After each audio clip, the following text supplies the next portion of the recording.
संतान के रूप में कौन आता है?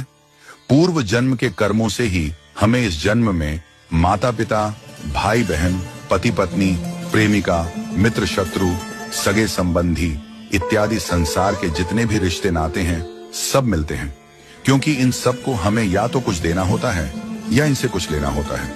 वैसे ही संतान के रूप में हमारा कोई पूर्व जन्म का संबंधी ही आकर जन्म लेता है, जिसे शास्त्रों में 4 प्रकार का बताया गया है। 1. अणानुबंध पुत्र।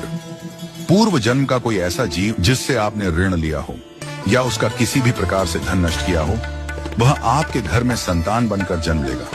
वह अपना धन बीमारी में या व्यर्थ के कार्यों में तब तक नष्ट करेगा जब तक उसका पूरा हिसाब न हो जाए। 2. शत्रुपुत्र।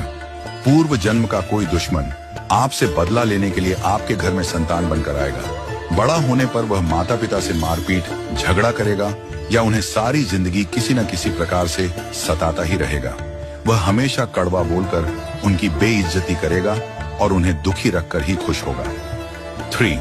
उदासीन पुत्र। इस प्रकार की संतान न तो माता पिता की सेवा करती है, न ही कोई सुख देती है। वह उन्हें उनके हाल पर मरने के लिए छोड़ देती है। विवाह होने पर यह माता पिता से अलग हो जाते हैं और उनकी चिंता नहीं करते। 4. सेवक पुत्र।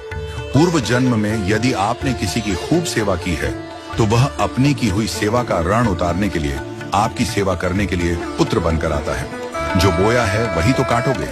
यदि अपने माता पिता की सेवा की है तो ही आपकी संतान बुढ़ापे में आपकी सेवा करेगी, वरना कोई पानी पिलाने वाला भी पास न होगा। आप ये न समझें कि यह सब बातें केवल मनुष्य पर ही लागू होती हैं। इन 4 प्रकार में कोई भी जीव आ सकता है। यदि आपने किसी गाय की निस्वार्थ भाव से सेवा की है तो वह भी पुत्र या पुत्री बनकर आ सकती है। यदि आपने गाय को स्वार्थवश पालकर उसके दूध देना बंद करने के पश्चात उसे घर से निकाल दिया होगा तो वह राणानुबंध पुत्र या पुत्री बनकर जन्म लेगी। यदि आपने किसी निर्दोष जीव को सताया है तो वह आपके जीवन में शत्रु बनकर आएगा। इसलिए जीवन में कभी किसी का बुरा न करें, क्योंकि प्रकृति का नियम है कि आप जो भी करोगे उसे वह आपको इस जन्म में या अगले जन्म में 100 गुना वापस करके देगी।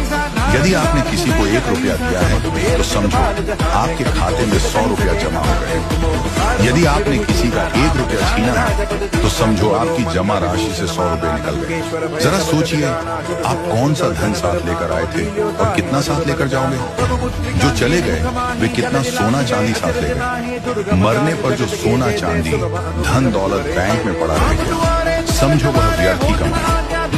औलाद अगर अच्छी और लायक है तो उसके लिए कुछ भी छोड़कर जाने की जरूरत नहीं है, वह खुद ही कमा लेगी।